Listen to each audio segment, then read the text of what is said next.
All right, everyone. Okay, so we have an embarrassment of riches at our conference in that we are able to benefit from not one, but two plenaries. And I have the pleasure now of engaging in the rather futile task of introducing our closing plenary speaker, the James and Merrill Tisch Professor of Economics at Brown University. I say my task is futile because our speaker needs no introduction.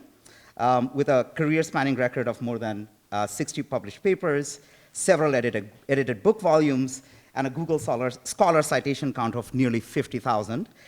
He is truly a prolific scholar who has made several seminal contributions to the field of economic growth. And these are not only at the intersection of health and growth. Indeed, by the time his influential 2007 paper on accounting for the effect of health on growth came out, influential at least in macro circles, his earlier seminal contributions on the empirics of growth had already garnered 7,000 citations. But he didn't stop there with growth empirics or health. His 2012 paper on the measurement of economic growth from outer space has gone on to be cited over 3,000 times, and he has since been making important contributions in works examining the dynamics of economic geography at a global scale. Aside from these cornerstone areas of his research, he has worked on issues related to physical capital accumulation, international technology transfer, and economic development in the very long run. He has also written on assorted topics in demographic and health economics, including the economic impacts of malaria and salt iodization, population aging, social security, the gender wage gap, retirement, and the relationship between demographics and housing prices. I could go on and on, enumerating an exhaustive list of titles and professional accomplishments, but in the interest of giving our speaker a chance to talk, let me jump to the end and highlight one that should be especially resonant with the CDE fellows. His growth textbook, which has been translated into 6 languages, has trained countless undergraduates, graduate students, and development practitioners across the world. And perhaps unbeknownst to him, it has earned him the illustrious title of intellectual grandfather among several generations of CDE fellows who were exposed to his thinking through me. So without further ado, please join me in giving our closing plenary speaker a warm welcome, David Weil.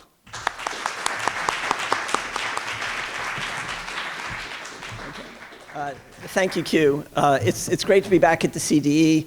I always enjoy the conferences here, check in with my intellectual child and my intellectual grandchildren. And also a really awesome set of papers, really challenging and a lot to think about, mostly in the realm of micro development, which is where most of the good work is done, except with a few exceptions like Rainer and myself.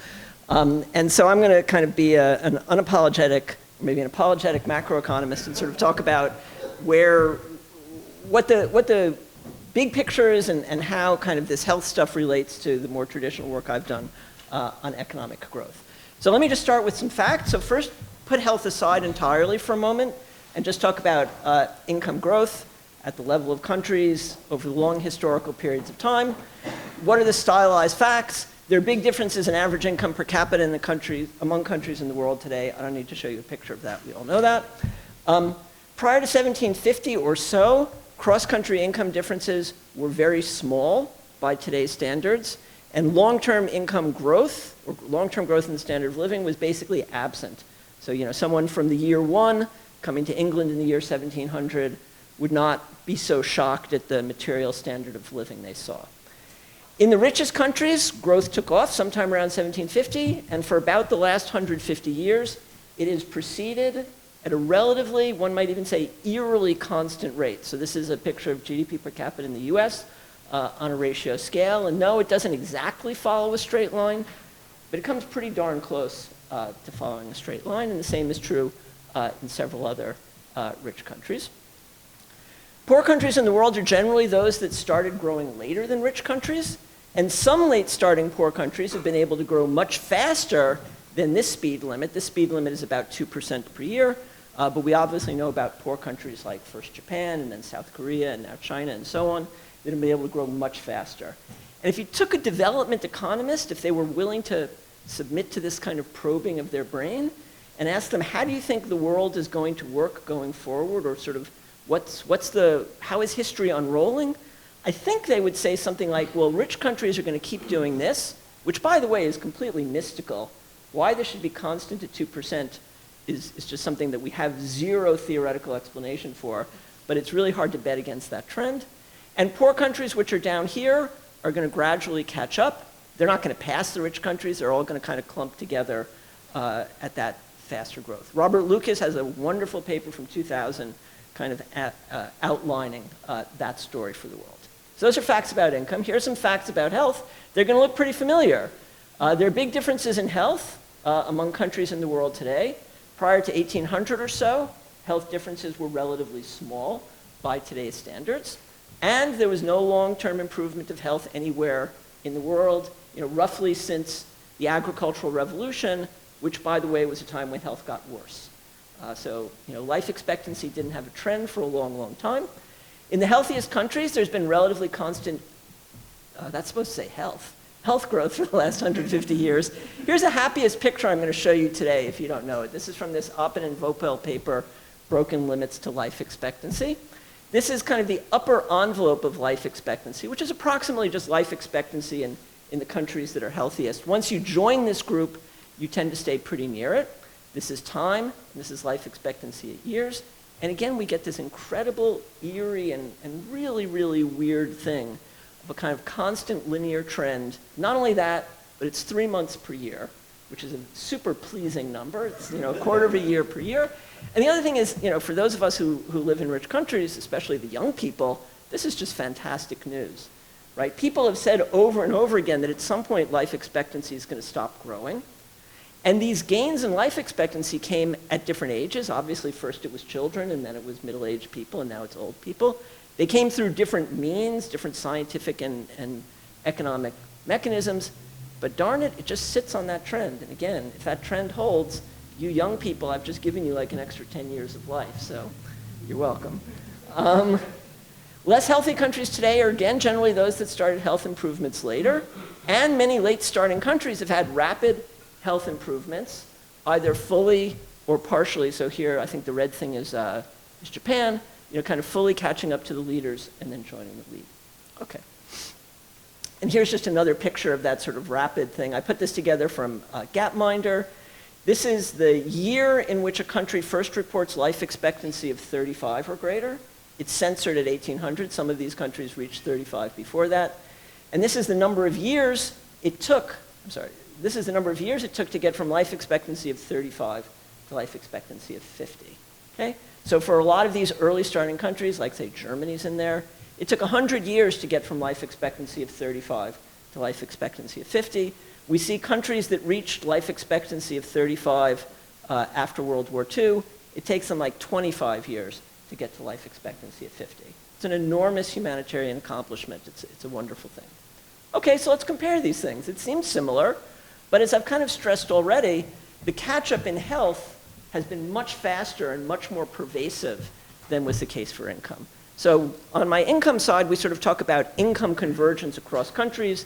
We debate whether it's happening and at what speed, and sometimes it seems like it's happening at speed 0. You would never say that for health convergence. There's been massive health convergence around the world. Here's one kind of way of doing this. We've sort of talked through this same factoid in other forms in this conference. So this is life expectancy in Sweden and in India. This note got really weird, but in Sweden rather, this starts in 1805, when life expectancy was like 35. In India, the data start in 1953, when life expectancy was like 36 or something. You can see in Sweden, there's this nice stately process where over the course of 2 centuries, life expectancy gets up to 80. And you can see in India, life expectancy rises more than twice as quickly. So again, there's this sort of rapid convergence. And then finally, here's another way of looking at this is, again, Gapminder data. So the blue line is the coefficient of variation of life expectancy looking across countries. So that peaks early in the 20th century, and it declines to by the end, it's lower than where it started. And the orange is the coefficient of variation of GDP per capita. And so that sort of is indeed converging, but it's doing it much more slowly, and it started much later. Okay, so what about the relationship between these things? That's where I kind of promised to go. We can look both between countries and within countries. So here's kind of a standard picture we're used to looking at, GDP per capita and life expectancy at birth. There, I guess Rainer showed us almost exactly this picture.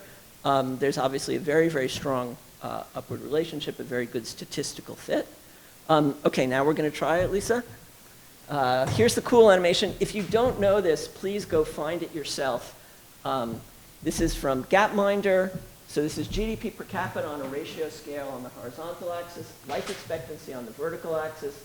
Every country's a dot. There you see what the colors mean. The size is population, and we're running the tape forward. So that was World War I and the Spanish influenza. I guess it's all going too fast for me to narrate, but really, we'll just let it stop at the end. Okay, so this is the world today. What you were supposed to see in that narrative, and really put it on your screensaver, just sit and look at it while you're having your coffee in the morning. This is the history of the world. This is the history of development. Is we started off in a world where incomes were low, life expectancies were relatively equal to each other.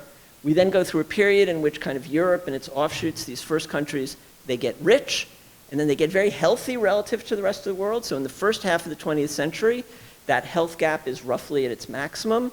And then following World War II, the international epidemiological transition, poor countries start to catch up very rapidly in health. And we end up in a world, as I said before, where health differences are much smaller than they were. That was life expectancy. We can just look at a whole lot of other dimensions. They're all going to tell the same story, both inputs and results. So this is doctors per capita, which is positively related to income. This is nutrition in terms of daily calorie supplies, positively related to income. This is stunting, which we've been talking about by income group, so almost no stunting in rich countries, and 33% of children under 5 stunted in poor countries. This is the fraction of women who are anemic. So in rich countries, a relatively small fraction of women are anemic. In poor countries, a large fraction of women are anemic. That makes them less healthy. That makes it harder for them to work, and so on. This is the data that we referred to earlier today from my famous 2007 paper. This is the age of menarche, hand-collected by a grad student of mine from all sorts of different sources, and it's all in the appendix to my 2007 paper, and GDP per worker. And so we see that there's this negative slope relationship that I mentioned. And then at the bottom, here's kind of the time series fact for England, where they've been measuring this for a long time.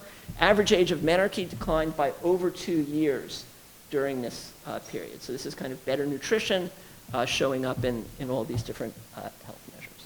What about within countries? So we know that in the US, mortality hazard falls with both education and with income. My boss, Chris Paxson, has done some work trying to kind of sort those things out from each other. We know in the US, the life expectancy gap between rich and poor people is growing. In developing countries, the correlation between health and income is even stronger. So for example, in developing countries, under 5 mortality in the bottom quintile is twice as high as under 5 mortality in the top quintile of the income distribution. And another way you can look at this with some identification issues, but just treat this as a correlation, is that the semi-elasticity of male wages with respect to height. So in the US, that's about 1 centimeter or less.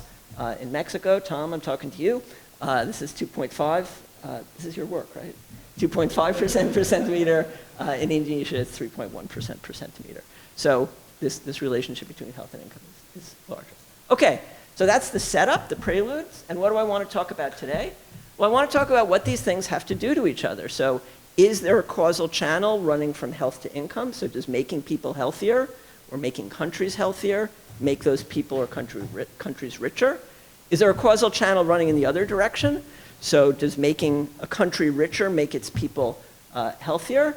And what else might be driving that observed correlation? And then I always run out of time, but if I don't run out of time, I want to talk about some of the sort of the welfare considerations in thinking about health and income together. All right, so there was supposed to be a picture there. Weird. So there was a picture here, and it was a picture of income per capita here and life expectancy there, and it was a scatter plot of points. And I was going to say that this is sort of the generic problem in economics. In undergraduate economics, We show you a couple of curves, supply and demand, and we say this is the model of the world, and then we ask you questions about how to manipulate that model. In grown-up economics, we start with data. We say there's a positive relationship between income per capita and health. What's under that? What is the correct model for explaining that? And here's sort of a super simple sketch, which I guess you guys covered in my textbook. If I want to think about how health and income are related, a starting point is to think about that as resulting from two structural relationships, which here I've called Y of H. That's the effect of health on income. So that's sort of red turned sideways. So if I improve health, how much does that raise income? And the other is the curve that I call H of Y. That's the effect of income on health. So if I raise income as a structural matter, how much does that raise health? So we know that the dots that you didn't see, but you believe were there, were generated by kind of the interaction of these two things in equilibrium. And the questions we want to ask are, okay, well, what are the slopes of these things? What are the variance of these things? What's the data generating process that's generating the data that we see in the world? And in particular, sort of in a stylized sense, you can think of kind of two very broad views for explaining that same data. So here, imagine we just have two countries in the world, A and B. And the key here is that these dots for A and B are the same places. They're in the same places on the left side and the right side. But we could have different views of the underlying structural relationships that have put those A and B dots here. And I've called these the health view and the income view. So the health view says that countries differ in their intrinsic health environment. So holding income per capita constant, country A is just a healthy place. And again, I grew up intellectually reading a lot of Jeff Sachs stuff about how unhealthy the tropics were.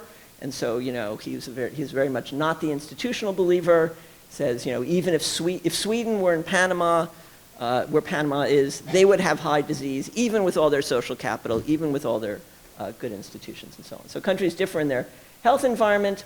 Differences in income are a result of that. They follow along from it. And for that to happen, there has to be a big effect of health on income. So that's the health view. And then the income view is the opposite. So countries differ in their income for some reason other than health. Holding health constant, A is just a good place for producing output, and B is not such a good place for producing output. Health differences result from income differences, and then for this to happen, there must be a big effect of income on health. So those are sort of the underlying models. This is the same thing in math. We're just, and linear. So there are these kind of two key coefficients, alpha 1, which tells us how income affects health, and beta 1 that tells us how health affects income. And the observed relationship, so that cloud of dots that I told you about, is going to be a result of these two structural coefficients, alpha 1 and beta 1, as well as the variances of these two error terms, mu and epsilon, and the covariance between them. So if I tell you all those things, I tell you where the dots are.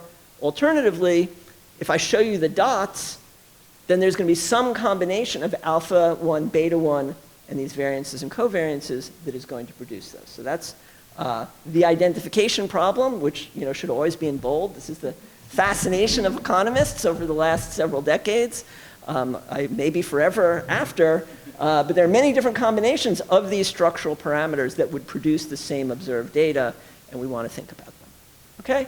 I mentioned Jeff Sachs. So Jeff is sort of the great proponent of this health view.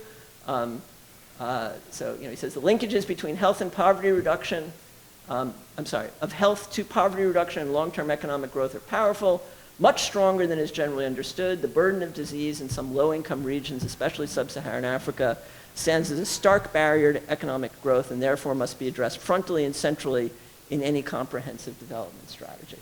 So it's a statement of that view that I showed you in the picture. It's also something that NGOs and the Gates Foundation and places like that were very, very interested in intellectually because, of course, it tells a very happy story. It says, like, look, we want to go save people's lives. I mean, we're not all heartless economists. We want to do that. And this says I can go to the finance minister, which several of you will be one of these days, and say, Sir or Madam Finance Minister, I know that kind of people are bugging you to build a road or build a port or something like that, and you have limited funds. But I'm here to tell you, if you invest in childhood health, if you invest in vaccines and clean water and so on, that's not only going to save a whole lot of lives, which is a great thing, but that's going to produce economic benefits, maybe even bigger than the roads and the ports and stuff like that. So, I think Jeff was completely on the side of the angels in this. And a lot of what we're thinking is, but does that actually match the data? I won't read you this long quote from Acemoglu and Johnson, although I'll show you some of their data later. Their paper and this quotation is kind of like just a punch in the nose to Jeff and says, like, we don't think that effect really exists. So that's the simple model. There are a lot of complications, and I just want to mention them, even if I can't do much about them today. But there's these big complications involving timing, and there are 3 of them. So the first, and this has been implicit in a lot of what we've seen today already, is that adult health is very sensitive to conditions in infancy and in utero. And that means that when we have health improvements, even if that's going to produce a productivity improvement, it's not going to do so until all those kids become productive adults. So, the finance minister may push back at you a little bit and say, like, well, look, I'm actually not going to be in power in 20 years. And so, the economic growth you're promising me is not going to arrive in time. We also know that in developing country context, many times the initial effect of economic growth is to worsen health or to worsen some dimensions of health rather than improving them. People move to cities. Cities are pits of disease and contagion. There's pollution. They start having tobacco and unhealthy food. And this is what we were talking about with Ishani before, the sort of fetal programming mismatch in which people who kind of grow up in a food-scarce environment, when they then find themselves with a lot of food, are subject to obesity and diabetes and conditions like that. And then finally, this is the thing that Acemoglu and Johnson stress, this entanglement of health improvements with population. As we were discussing here like an hour ago, population is not sort of front and center in the development agenda anymore. But I'm writing a book about population with a lot of intellectual history in it, so I've been spending a lot of time back in the population explosion when people worried about population a lot. We know that sort of when health improves, the lives saved are largely infants and children. If fertility does not adjust to that right away, and our experience is that it doesn't, then that unleashes a period of very rapid population growth. And sort of in the post-World War II period, people worried a lot about the economic effects of that population growth. I don't want to make any mistake about my view here. Saving lives of children is good in welfare terms. Like, we should do that, even if it has an economic downside in the form of rapid population growth, or even if that rapid population growth poses an obstacle to economic development. Okay, so how are we going to sort this out? Well, I think the key to sorting out these different views is to kind of think structurally about these y and h functions, or alternatively to kind of learn the values of that alpha 1 and beta 1. And so let's kind of take them one at a time. So this function h of y is the structural effect of income on health. Could that be driving what we see? Well, here I've kind of got my 2 big authorities, Robert Fogel, who won the Nobel Prize, who for the last 20 years of his career, his work focused on the historical evolution of health and its relation to income and labor productivity, and Angus Deaton, who won the Nobel Prize and is still punching away quite well, also kind of studies the relationship between health and economic growth. Fogel, as I'll show you in a second, sort of thinks that the effect is big. Deaton, as I'll show you, thinks that the effect is pretty small. So here's Fogel. Fogel, in turn, was channeling McKeon, who I guess was a doctor? Okay. And sort of, sorry? Epidemiologist. Okay. So McKeon was sort of famous for noting this huge decline, 80% in the death rate for tuberculosis in the period from 1848 to the 1940s. It was only in the 1940s that streptomycin, the antibiotic that treated tuberculosis, became available. And so this is, says McKeon was due to better nutrition. So, we know that kind of if you're sick, antibiotics will help. If you come from a developing country, if you study developing countries, or if you study history, another thing you know is that a good way to survive an infectious disease is to have some meat on your bones, to be physically robust. And so then if you kind of, lose a whole lot of body weight, you don't actually die. And And then Fogel similarly sort of argues that much of the decline in mortality that took place in rich countries over the last 200 years took place, was due to better nutrition rather than public health or medicine. And here's Fogel's great picture, which he took from someone else, Waller. So these are Waller surfaces. Waller looked at mortality of Norwegian men in the post-World War II period as a function of their weight in kilograms, their height in meters, and these kind of oval things coming down are isomortality curves. So that is combinations of weight and height that lead to a constant level of mortality. So you should think of that as kind of a bowl-shaped contour coming up towards you. There, up at the top, at like 1.95 meters and something like 80 kilograms, so way, way bigger than me, is sort of the lowest mortality point. And as you go either to less weight than that, or more weight than that, or less height than that, you have higher mortality. And you can see the relative mortalities here marked there. And then on that, Fogel plotted the height and weight of French and British military recruits. So I think these little crosses are the French, and the little X's are the British, over this period of 2 or 3 centuries. And so what he says is, look, if you just look at the changes of body size that took place over that period, in the context of this Norwegian data, that would have driven a very large reduction in mortality all by itself. So that's sort of Fogel's clinching argument. What about Deaton? So Deaton sort of takes the other side of this argument. One of his observations is the shift up in the Preston curve. So Pascaline showed you that already, and my picture is not nearly as nice.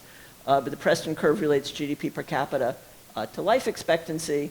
And so exactly as she said, for any level of income, the expected life expectancy was much higher in 2015 and relative to 1960.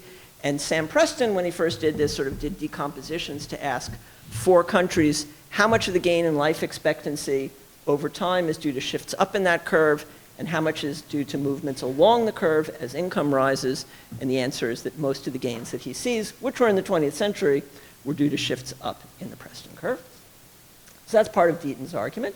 And then further, Deaton kind of looks at actual episodes of mortality reduction and sort of says, look, when I look at the extreme points, places where mortality fell a whole lot, and I look for economic growth as a driver of that, it's not there. So you look at the Chinese barefoot doctors. This is while Mao was still alive, so before China started to grow economically, when China was kind of an economic basket case. Nonetheless, with kind of low tech and low training and these barefoot doctors coming into villages doing very, very basic health stuff, there were incredible reductions in infant mortality. Similarly, Caldwell kind of pulls together a lot of evidence on these, what he calls mortality breakthroughs. So an example of a mortality breakthrough is Sri Lanka from 1946 to 53. Life expectancy rose by 12 years, so well over 1 year per year of rise in life expectancy. Remember, in the rich countries, it's 3 months per year. And Caldwell says, again, the key was not extra resources. It wasn't finding oil or something like that. It was just social and political will, a lot of the things that Pascaline talked about in her talk yesterday. So, says Deaton, if it's not higher income that drives health, what is it?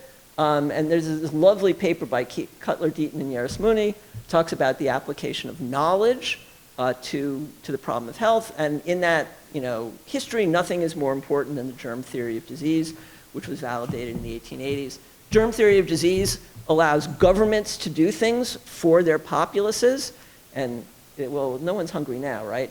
The really big thing is keeping the poop out of your water supply. Like that, there's no better public health intervention than that. But germ theory of disease also allowed for private action. And one of the things that's interesting about that is that then varies within countries. And so kind of there are these interesting facts about the protective role of human capital, if you will. So in the US, at the end of the 19th century, children of doctors and teachers, so these are people with a lot of human capital, they should know how to keep their children alive. They didn't have particularly lower, not much lower than average mortality. But by 1925, with kind of the spread of new information, still no antibiotics, mind you, but new information, these high human capital people had child mortality was 1/3 lower than average. Similarly, when the Surgeon General's report comes out and says that smoking is bad, how anyone could have not realized that smoking was bad for you before 1964 is a little beyond me. But anyway, when it comes out, smoking rates drop a lot for college grads relative to high school dropouts. Okay? And then finally, sort of getting back to this timing thing, I'm spending a lot of time looking at history because that's an interest of mine. But I think most of the papers we saw earlier about developing countries, it is important to know that the process of health improvement in developing countries today does not match the history of the rich countries. Like that's, my textbook and a lot of my life and research is spent sort of comparing the historical stuff and the kind of development stuff. But there are places where they just don't match, and this is one of them. So in the rich countries, what drove life expectancy improvement? So it was kind of three things in order. So first, improvements in nutrition and the standard of living, eating more calories and protein, not living with your animals, stuff like that. Late in the 19th century, you then get the germ theory and you get public health and private health behavior. And really only in the 20th century, the medical interventions like vaccinations and antibiotics become part of the story. There are some exceptions. So there's smallpox vaccination that goes back all the way to the 18th century. But really, doctors were not doing a lot of great stuff for us till the 20th century. In the developing world, in the post-World War II period, these things kind of happened in some very scrambled order, to some extent, almost the reverse order. So, in developing countries today, we see people who are malnourished and who are, drinking polluted water. And so they're getting infectious diseases, which in the context of the US in the 19th century, like that would have been the end of you. But now we have antibiotics, so even with all the deficiencies in the health system, they can go to a doctor and they can get fixed up. So there's a much more scrambled thing, and I think that's what was so interesting to me in listening to Pascaline talk yesterday, was she was sort of saying, what we need in a lot of these developing countries is kind of step 2 stuff. Like we've got a bunch of the step 3 stuff, but someone's got to go back and do the step 2 stuff. Okay, what about the other structural relationship between health and income? So a priori, it's certainly reasonable to think that healthier people are going to be stronger. As Pascaline mentioned before, again, you sort of got to till your field or something, and if you're sick and malnourished and so on, that's going to be very hard to do. So you think that would be present for both people and countries. We know from the Waller surfaces data that I showed you and lots of other data that in rich countries there's been an increase in height by 10 centimeters over the last couple of centuries. And also people are bigger and musclier so they can do more work. And related to those things is the Flynn effect. I don't know if you know the Flynn effect. It's one of my favorite effects. So the Flynn effect is about the trend rise in measured intelligence. And so what Flynn discovered, sorry, let me take a step back. IQ scores, or IQ tests are done all the time. IQ is normed to have a mean of 100 and a standard deviation of 15. What Flynn realized was that over time, IQ tests kept having to be renormed, because if you didn't renorm them, the mean would keep rising by about 2 or 3 points per decade.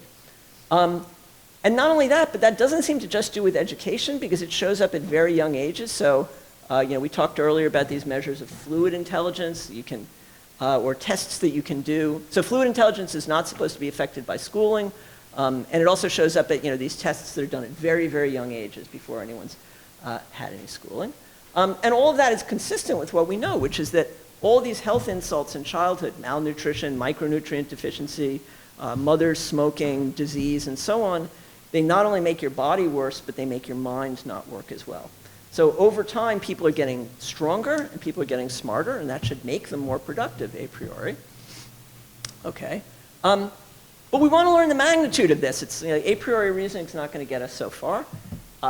So how are we going to learn its magnitude? So I always tell my students, when you want to do inference, you start by thinking, like, what would a mad scientist do? Like, if there were no ethical constraints or anything like that. I'm not going to call on anyone, but usually someone volunteers that, like, I'd go and I'd randomly give half the people some disease or something like that, or I'd go to half the countries and make them malnourished, and then I tell them they're a terrible person for being unethical.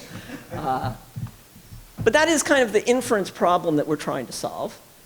So, there have been various cuts at this. So there have been randomized nutrition trials. So there's this famous INCAP trial in Central America, where they gave nutritional supplements of varying quality, of varying protein content to different villages. Follow those children until they're old, and you find that the children who had protein treatment are bigger, and they have higher education, and they have higher wages. So that's sort of well-identified evidence. There's this Acemoglu and Johnson paper that was mentioned by Rainier and that we were all talking about before. Acemoglu and Johnson study the impact of the international epidemiological transition after World War II. It's a very controversial paper, and I'm just going to tell you its results without getting into all the controversies. What they claim is that because of good luck with respect to what diseases were cured and what diseases weren't, some poor countries had much bigger declines in mortality than others did. So that's a kind of exogenous thing, like, did you have a disease where one of these silver bullets came along and just cured the whole disease and your population got a lot healthier? Or were you unlucky and your bad disease was malaria and there's been very little progress against malaria? And so here's their picture in 3 papers. This is their instrument, change in predicted mortality. This is the change in log life expectancy. So you can see they would say their instrument does a very good job. When mortality is predicted to fall, log life expectancy rises by a lot. This is the relationship between the change in predicted mortality and the change of log population. So in places where mortality fell a lot, population leapt up. That's kind of the story of the population explosion. And here's the relationship between the change in predicted mortality and the change in total, not per capita, GDP. And that's relatively flat. So they say, look, this is exactly the story that Malthus or Solow or a story about dependency rates would tell, that maybe health makes people more productive, but the overwhelming effect of health improvements is to lead to more people, more dependency, and therefore lower income per capita. Then there's my own work, which has very politely been mentioned. So I kind of I wanted to identify the effect of health on individual productivity, and I'm not a mad scientist, and I'm an ethical person, so I can't do that bad stuff. Instead, I used data from a paper that I just loved by Behrman and Rosenzweig that looked at monozygotic twins in the United States. So monozygotic twins, identical twins, are just the best because they're genetically identical. They grow up in the same family. We think they're probably treated the same. But twins differ by an average of 10 ounces at birth. And of course, twins tend to be small. So 10 ounces when you have relatively small babies is a lot. And so kind of nature has done this unethical randomized trial for us of feeding one fetus a lot more than the other. And now we can follow them in adulthood. And indeed, we find that the heavier twins grow to be taller, they get more education, and they earn higher wages. My paper then does a whole lot of black magic with that and comes to this conclusion that if we think about, and I want to be careful about this because I'm a short person and I don't want short people to feel bad here. So the result is not that being tall is good and that should raise your wages. The result is that differences in height that result from differences in health affect your wages and labor productivity. So if you think about a place like the United States, where most people are quite well nourished and pretty well cared for, variation in height is almost overwhelmingly genetic. So, I'm short, I'm married to a short woman. Oddly, we have very short kids, despite all the eggs we gave them. But if you think about sort of taking someone's life and rerunning it and giving them whatever health insults would lower their height by 1 centimeter, my estimate is that holding their education constant, that would lower their wage by 3.5 percentage points. And then there's a lot of black magic in mapping that back into cross-country data. And my estimate is that world inequality would decrease by about 10% if I could wave my hand and make everyone in the world equally healthy. That says health's important. It's really good to raise people's health. But no, it's not going to make income inequality among countries go away. It's only a relatively small component of it. Oh man, so there's another picture here of my answer to the health versus income view. That's okay, I don't need the picture. My answer is that, in fact, I don't think either of these curves has much slope, which is to say the y of h curve, this lighter green one, is relatively close to vertical, and the h of y curve, this darker one, is relatively close to horizontal.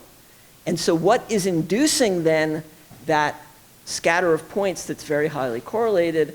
Well, the answer is, C, the correlation of the errors. So there's something, it's not a structural effect of income on health, it's not a structural effect of health on income, it's other factors that both make countries more productive and that make them healthier. And here's my list of those things. So if I think about sort of looking across countries, that's where I started. A natural candidate for that is the quality of institutions, which, by the way, is what Acemoglu believed. Even if we don't believe his paper, we can still honor him for sort of being the modern pusher of the institutional view. On the growth side, good institutions, we have lots and lots of reasons to think those contribute to economic growth. There's security of property rights, people have good incentives, you can have arm's length transactions, you don't have corruption, you have public goods and so on. Lots of reasons to think that that improves income. And on the health side, and again, I'm really just stealing all of this from Angus Deaton, what makes the difference in national health is not so much how much money there is, it's the quality of the institutions that organize the health sector. And so good health for a population in a developing country is not super expensive, but it relies a lot on institutions to provide inputs, to provide basic education for people and so on. What about over time? I showed you that the two things grow together over time, and here the obvious explanation for their moving together is technological progress, right? Since the Enlightenment, we've been learning a whole lot more about how to produce output. And so again, with my long-term growth hat on, even if I didn't care about health at all, I would spend a lot of time thinking about technological progress because it goes into the production function and it allows for more output. And similarly, this growth of knowledge, going back to the Enlightenment, has progressively shown us more and more what you have to do to keep people alive. And so it's driven this kind of simultaneous shift in both of these functions. And finally, if I think about the correlation within countries, a large part of that has to do with human capital. So we know human capital raises your returns in the labor market, but human capital also gives you the tools to know the things to do, to wash your hands, to boil your water, to not smoke cigarettes, and so on, that keep you healthier. And so that explains a lot of the within-country correlation. So, am I done? 5 minutes, thank you, Q. I'm glad I signed your thesis.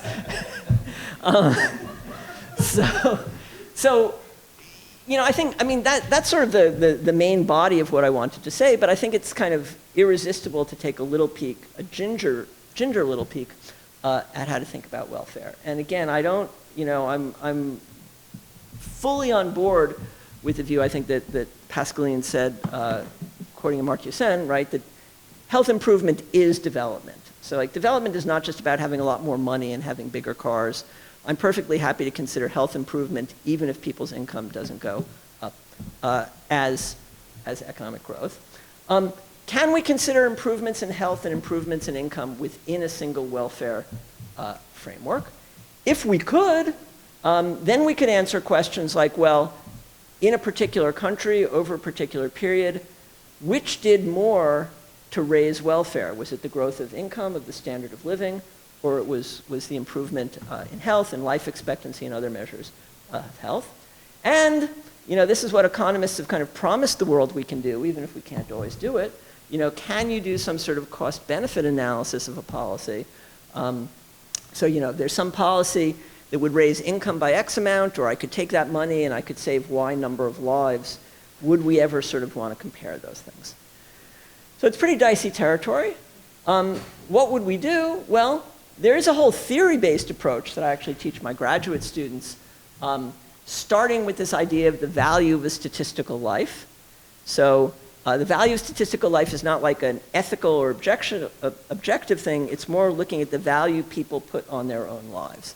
So we all face choices regarding money and risk trade-off. So you're going on an airplane, and they say, okay, you can sit on the airplane, but we could bump you to this other flight, and we'll give you a $500 refund on your ticket, but by the way, the plane is slightly more dangerous. And so, you'd sort of say, well, like, how much more dangerous? And at least I would say how much more dangerous. And then you would make a decision. So people do that. People choose jobs that are, more or less dangerous. People buy cars that are more or less dangerous, and so on. This great paper by Jones and Klenow kind of follows that. But that's all very technical and complicated. I want to show you, in part just to kind of show you that this has been hiding under your nose, that this is also present in the Human Development Index. So we all know the Human Development Index, which was created exactly to get around this sort of focus on GDP per capita. Right? So the idea of the HDI is that we're going to look at a broader measure of welfare, because economists, with their focus on GDP, are just horrible people. But it turns out that we can be horrible even with that. So this is, if you don't know it, the way the Human Development Index is constructed is it's a combination of 3-dimensional indices, one with respect to income, one with respect to education, and one with respect to life expectancy. I'm not going to talk about education here. But each dimensional index, and so these are multiplied and raised to the power of 1/3.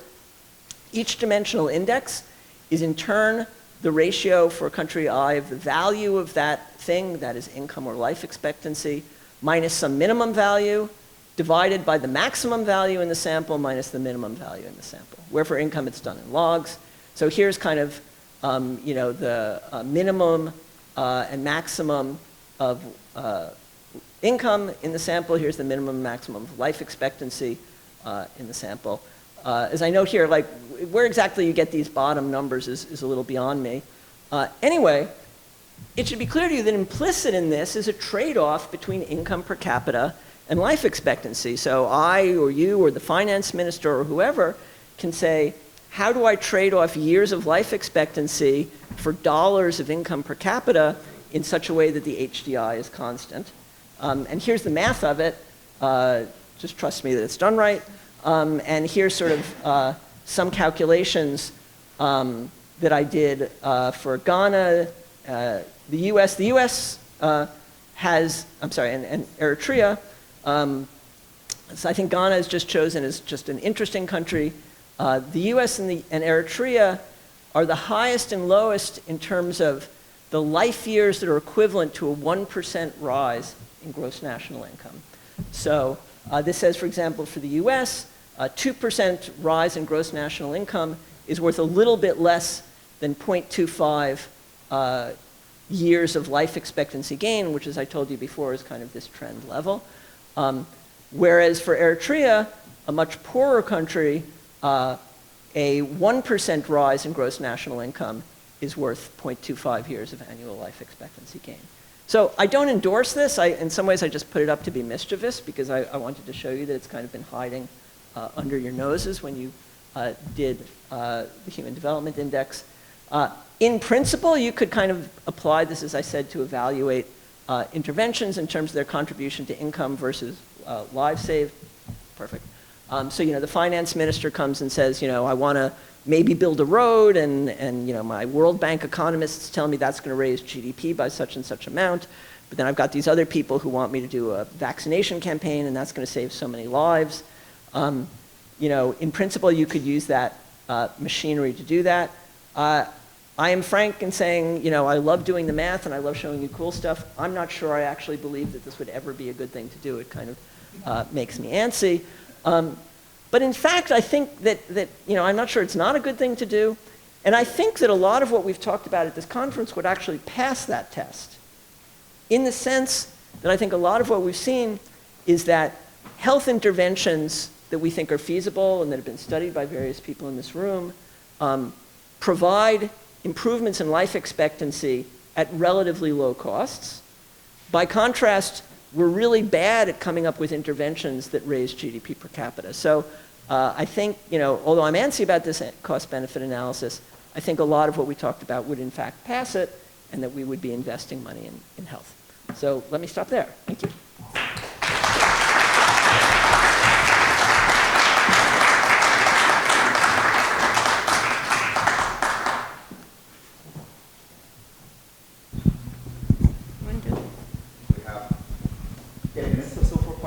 Grandchildren get first dibs. The grandchildren are warming up. Um, Pascal, take it. I have many questions. I may not ask all of them. We can talk more over dinner, I'm pretty, but so first one, you mentioned Deaton thinking that the effect of income on health is small, right? Yes. You mentioned episodes where there were massive gains in health without an increase in income. Correct. And to me, that's not quite the same as saying that whenever there's increases in income, we don't see effect on health. So I just wanted and looking at Deaton's very recent work with Anne Case on death of despair, I think he may have changed his view on that and now may think that actually there are massive effects of income or lack of growth of income on health, right? So, okay, so you may have others, but let me answer those Yeah. questions first. So, I mean, I think for the first, obviously the fact that there are episodes of health improvement without income changing doesn't prove that income doesn't raise health. But in the sense of sort of explaining variance, if I can kind of look at the various data points and I can say, look, all of these look like big rises in health that have nothing to do with income, that's sort of leaving you less health improvement to potentially being explained by income. Fair enough. Yeah. Secondly, on the death of despair, I mean, my reading of that literature, his various books and so on, is that the problem with the depth of the despair is not income per se. So it's not that people are literally malnourished or people are unable to get medical care or something like that. It's all the social isolation.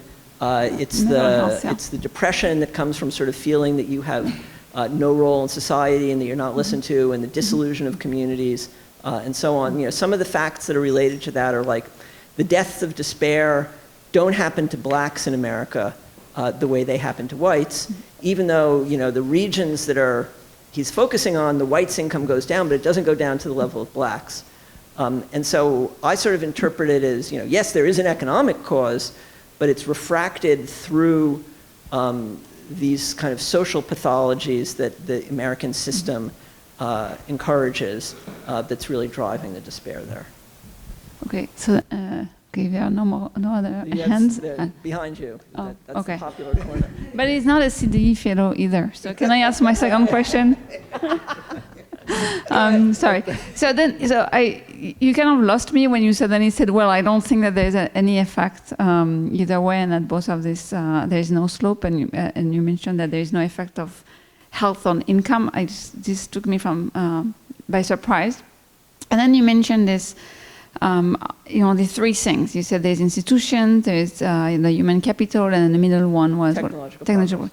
And all these things are, in my opinion, eminently endogenous. And so, don't we have kind of health or the geographic endowment back at the root of some of these things? Like when you say human capital, well, you just told us that one of the drivers of human capital accumulation is the health endowment that you get at, in utero and at birth. And then technological progress, we all know, from the COVID experience was very striking. Like when we have to isolate because if we're going to contaminate each other, then we stop sharing any information, we stop diffusing, we stop coming up with new ideas. That's like the Fogley and Velkamp argument also.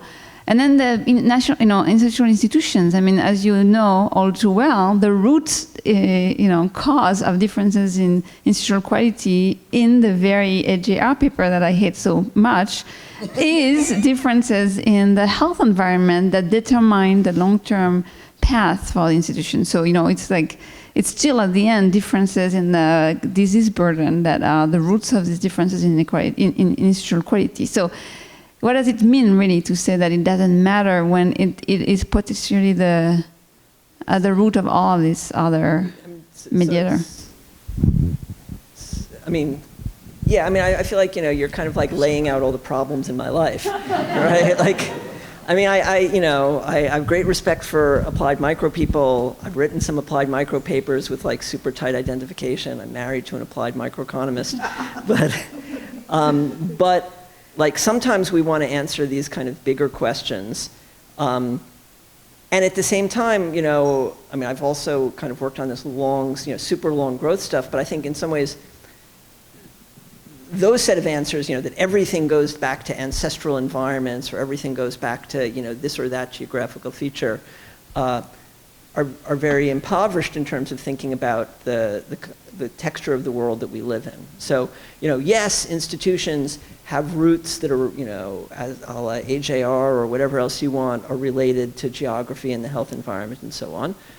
But even, Acemoglu in his most, doctrinaire will allow for an error term in that relationship. And so there are places that have unusually good or unusually bad institutions. And so there's still, in principle, a role for thinking about kind of this proximate way in which institutions are manifest in terms of income and are manifest in terms of health and so on. So I'm trying to live in a world in which I understand what really tight identification is, but I also sort of want to tell a broader story, but I don't want to tell an infinitely broad story. That's not a full answer. Two separate questions. The first one is, most of the relationships that have been put forward are basically linear, but when you listen to somebody like Kahneman and Tversky, people have put vastly higher values on loss in their personal situation relative to gain. So to what extent does that kind of asymmetry of volatility affect how you view some of these social outcomes when you get various types of either disturbances or declines in general levels of welfare? The second question is, back on your Preston curve, you've had tremendous transfers of technology in various ways: foreign aid, medical personnel, people going to school in other countries, journals, things going off patent. To what extent is that in any way quantifiable in terms of explaining those Preston curve shifts that you had on one of your slides? So to the second one of those, I think you're exactly right. That there are these massive technological transfers. It's both transfer of existing technology and somewhat serendipitously, there's, the antibiotic revolution comes along during and really immediately after World War II, and it's just incredible years of new therapeutics. And so all those things get transferred to poor countries in a very, very short period of time. And that's all what the Acemoglu and Johnson paper is about. So, I think, even if we don't take the later stage of their instrumental variables analysis, sort of implicit in what they show is these massive gains in health that are not related to income and that must be coming from this transfer of knowledge. With regard to the first thing you said, clearly for individual utility, people care a lot about these reference things. It actually relates a little to some of what I was showing you. In deep at the back of a handbook chapter I wrote that no one has ever read, is a discussion of the value of statistical life and the math that's in Murphy and Topel, if you know that, or in the Jones and Klenow paper. In those papers, if you sort of take the value of statistical life as derived in the United States, you then translate it into utility terms, and I could send you all the math, and then you ask, what about a person in a poor country? You get the answer, the person in a very poor country is happy to be alive, but not very happy to be alive. They're so close to the sort of level of consumption where a person in America would rather be dead. An implication of that is that people in developing countries should have a very low value of statistical life relative to their income. So they should be willing to take risks on their lives for small amounts of money relative to their income, compared to the United States, where the value of statistical life is like $10 million. I then looked at the data, and it turned out not to be true. So it turns out that people in poor countries value their lives, what's his name? I can't remember whose paper I took this all from. Value their lives much more than that sort of theoretical model tells you they should. And my explanation for it is that, of course, if you're an American and you think, what would it be like to survive on $1,000 a year? You say, wow, I'd be completely miserable doing that. People in poor countries who are much more used to that, so they have kind of a lower set point, don't feel that way. They sort of feel like, okay, well, I can live an okay life on $1,000 a year. So I think that's something that has to be wrestled with. And as I say, I tried. no one read it. Come on, grandkids. Sorry.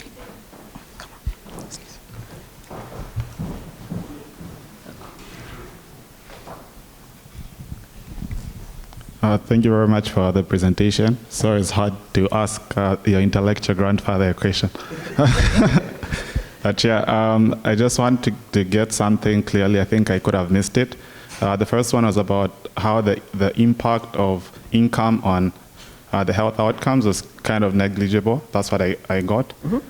Yeah, then I wanted to find out how the distribution or effects of income was taken into account in that sense.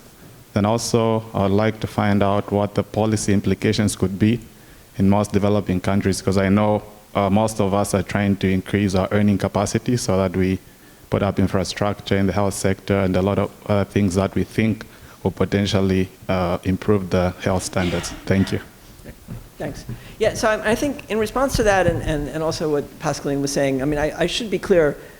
It's not that I'm saying that income has no effect on health. It's more that relative to sort of the magnitude of the health differences we see in the data and relative to that super strong correlation between income and health that we see in the data, not much of that is coming from this structural effect of income on health. That's not to say that none of it does. The question you raise about income distribution, I think, is an important one. And there's a paper, and I do not remember who it's by, that sort of makes this point, which is a pretty sensible point, that in addition to the average level of income, the inequality of income in a country is also directly related to health. So in rich or poor countries where there's a lot of income variability, there tends to be less public support for health. The elites basically kind of opt out of the national health system, and then it's underfunded, and so then the poor do very poorly. So besides the level of income per capita, the inequality in income per capita also matters. And I think the last thing you were asking is, so, as a policymaker in a developing country, what's the lesson from this? And, again, I'm just taking a lot of this from Angus Deaton, particularly Angus Deaton's book, The Great Escape, which is a lot about this, which is, yes, more money in the health sector is a good way to raise health. But what Deaton says is that even without more money, sort of good institutions and good practices in the health sector are able to raise health quite a lot. And I guess there were some examples that were given in some of the earlier papers about childhood mortality. I think it was in Nigeria versus in Bangladesh or something, where sort of Bangladesh managed on a relatively small budget to produce very large improvements in health.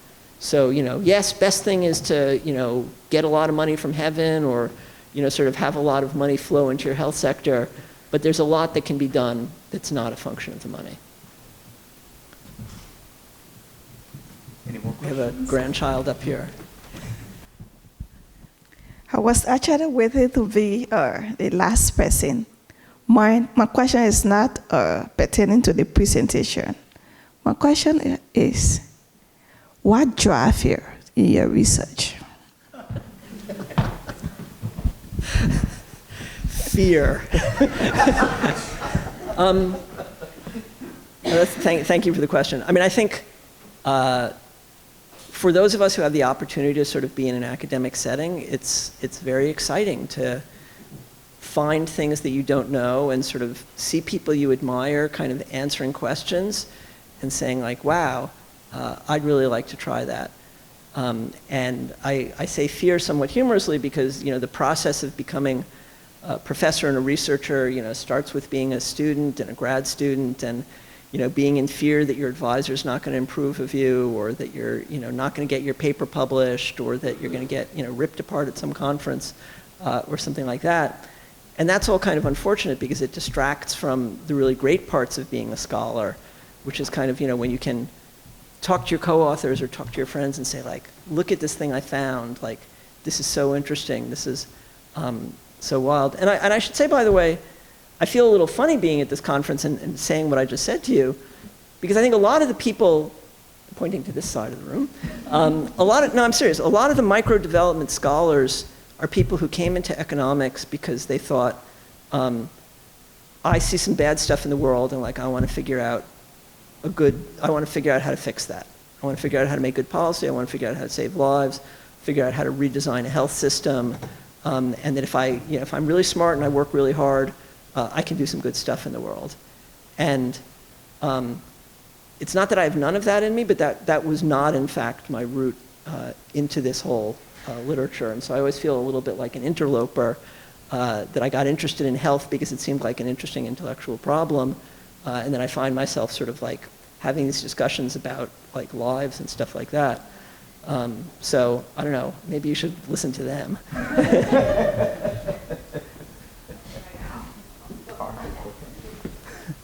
We'll take. Okay.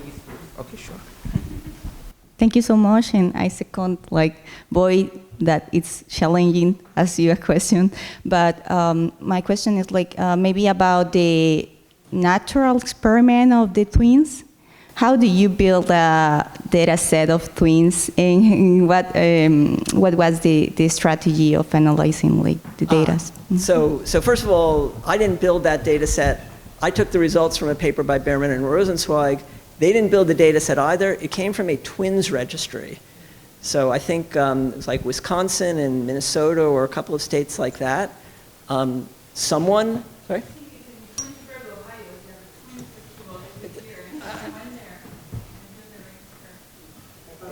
That's the Ashenfeld.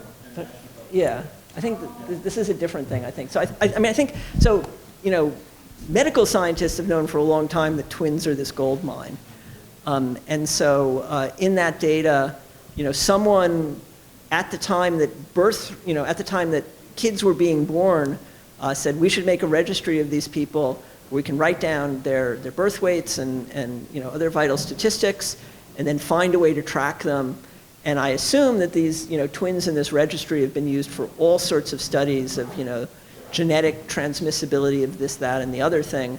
And they just, Behrman and Rosenzweig just kind of grabbed this standard data set. They didn't collect it. Unlike the paper that was mentioned here that was done in Twinsburg. There was a twin festival where they all get together. And then Sandy Black has a paper that does something similar in Norway. Scandinavian countries are great because they just collect this awesome administrative data where they follow everyone through life, and so you can sort of see who's a twin. You can match it to their military records, their school records, their tax records. It's a little Big Brother-ish, but it's great from a data point of view. So we'll take one last question. Thank you so much. I want to share my just thought when I listening your lectures, and the reason why the small impact of income on health could be that health is kind of the public good, and which means the leader's income effect is matters, but the followers' income effect doesn't matter, because if you are a leader in the health service, health science in the world, your investment in the your income on health is matter for all the world's education health improvement. But if you are followers, it doesn't matter. Okay, it could be, but did you think about this? No, I think that's right. So in some ways, when I kind of said, and this is getting back to the criticism Pascaline was making before, so I kind of said, look, for countries that started health improvements after World War II, it wasn't about their income, it was about a transfer of knowledge. But it was a transfer of knowledge from the rich countries, and that knowledge could be produced exactly because there was an industrial revolution, and there was human capital growth, and there was creation of universities and labs and so on, that produced this knowledge, and then knowledge is this great thing because you can just export it, without losing any of your own. So it's really, it's not right to say that income didn't matter for the health improvement of developing countries. Exactly as you say, it was the income of the early developing countries that produced this knowledge that could then be transferred at very, very low cost to poor countries. And that, again, this is sort of I mean, I don't know if I'll ever kind of solve all of these things, but like, I think it's really important, this kind of picture of the world we live in, right? A world in which there was technological stagnation and income stagnation and health stagnation. And then sometime around the late 18th century, everything starts growing, not in an even fashion. And that both makes the leading countries rich and then allows for these transfers to the poor countries. And really all of this is an Angus. Did they read Deaton's book, The Great Escape? They didn't read Deaton's book, okay. But I gave them a little preview. Okay, so read The Great Escape by Angus Deaton, and it's all there. All right. On the note of The Great Escape, let's not to end the productive discussion, of course, but there are such things as time constraints, and so let's give our closing plenary, our intellectual grandfather, a big hand.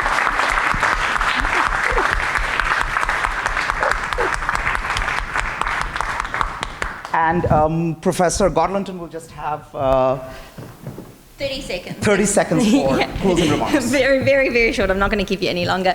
But I did want to just say a note of thanks, especially to all our presenters for a number of reasons. First, for being resilient with all our technological challenges. I think it speaks to this is a room of development economists, and we sort of used to things going wrong on a daily basis in the work that we do. Second, for really stepping up to the challenge of really directly speaking to the CDE fellows. I applaud you. I think this is not easy. It's not something we do as general practice. And I think you took really innovative work and really put it in a way that is going to leave a mark and I think seed a lot of discussions in the weeks to come. So I really want to thank you for that. Also, thanks to everyone again who has made this possible, to Q, to Lisa, to Tom and the team at the CDE. And on that note, this is the end of the conference. Thank you.